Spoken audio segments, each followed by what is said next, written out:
Chelsea Football Club.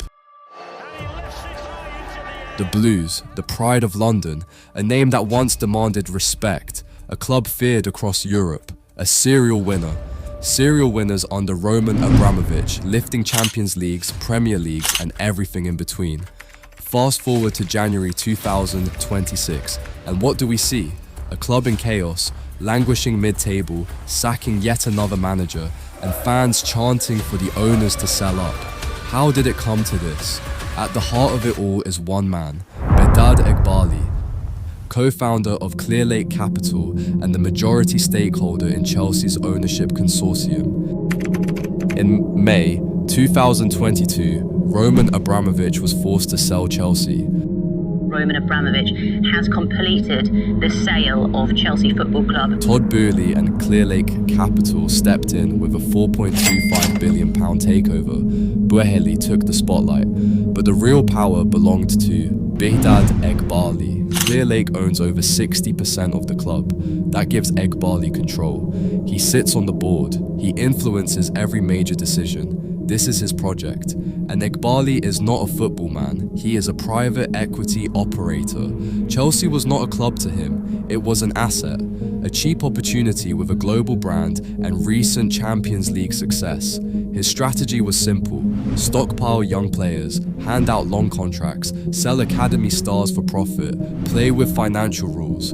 It looks clever on a spreadsheet. On the pitch, it has been a mess, because football is not private equity, and Chelsea paid the price. One of the clearest ways Eghbali damaged Chelsea was through manager chaos. Thomas Tuchel won the Champions League in 2021. By September 2022, he was gone. Not because of results, because of control. Reports say Eghbali interfered directly. In one meeting, he even suggested a 4-4-3 formation. 12 players. Tuchel knew immediately who he was dealing with. A man learning football on the job, but desperate to be in charge. It became an ego battle. Eghbali wanted power. Tuchel refused to bend.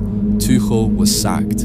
Then came Graham Potter, Eghbali's long-term project. Potter walked into a mess. A bloated squad, no balance, over £250 million wasted on mismatched signings. 7 months later, Potter was gone too. Different managers, same problem, too much ownership control, not enough football sense, and Chelsea kept paying the price. Then came Mauricio Pochettino. Mauricio Pochettino and his appointment at Chelsea is edging closer. In 2023 to 2024, he brought stability, 6th place, real progress. By May 2024, he was gone. Why? Recruitment. Pochettino wanted experience. Eghbali wanted resale value. Poch said the club needed to change the structure. Everyone knew what that meant. Ownership interference. Next was Enzo Maresca, another Eghbali gamble. Cheap, flexible, built for the youth project. At first it worked, then reality hit. After Chelsea's best performance since the takeover in a 3-0 win against Paris Saint-Germain, Maresca questioned the squad and recruitment. Eghbali did not like that. Reports say Eghbali walked into the dressing room after a defeat. Authority destroyed, lines crossed. By January 2026, Maresca was gone. 4 managers, under 4 years, same pattern every time. Hire them, control them, sack them. The result, no continuity. Confused players, furious fans. Now let's talk transfers. This is where Eghbali did the most damage. Since 2022, Chelsea have spent over £1 billion and built nothing. The strategy was simple. Buy under 23 players, hand out 7 to 8 year contracts, spread the cost, beat the financial rules. On paper, it looked clever. On the pitch, it failed. Big money signings lacked experience. Mudryk was raw. Enzo was overloaded. Caicedo cost a record fee and walked into chaos. Then came the sales. Mount, Havertz, Gallagher, homegrown players, Chelsea identity. Sold for pure profit. Fans were alienated. Leaders were removed. By 2024, the squad was bloated.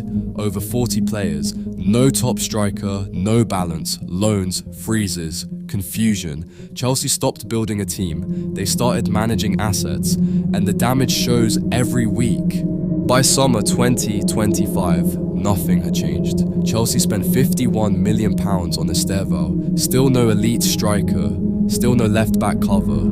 Young players were signed, then loaned out without chances. Transfers were blocked out of spite, not strategy. The squad became unbalanced. Too many wingers, not enough goals. By January 2026, Chelsea were mid-table, out of the Champions League race, all style, no output, defensive mistakes, slow build-up, poor in-game management. This is what recruitment without football sense looks like. Eghbali's model was simple: buy young, sell high, but without winning, value drops. Now Chelsea face PSR pressure. No shirt sponsor, no stadium rebuild.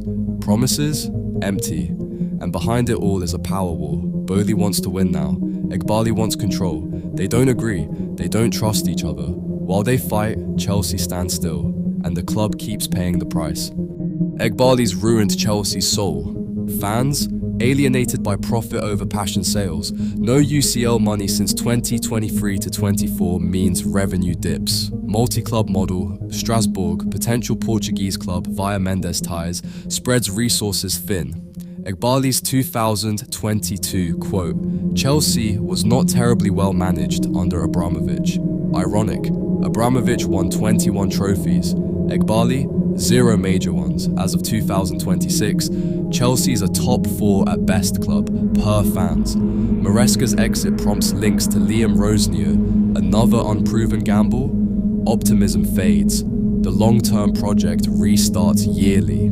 Conclusion. In summary, Behdad Eghbali's ruined Chelsea by prioritizing business over football, meddling in tactics, sacking managers, botching recruitment, and fostering internal strife. What was a winning machine is now a chaotic asset farm. Unless Eghbali steps back or sells, the Blues' glory days remain distant. What do you think? Is there hope? Drop comments below, like, subscribe. Until next time, keep analyzing.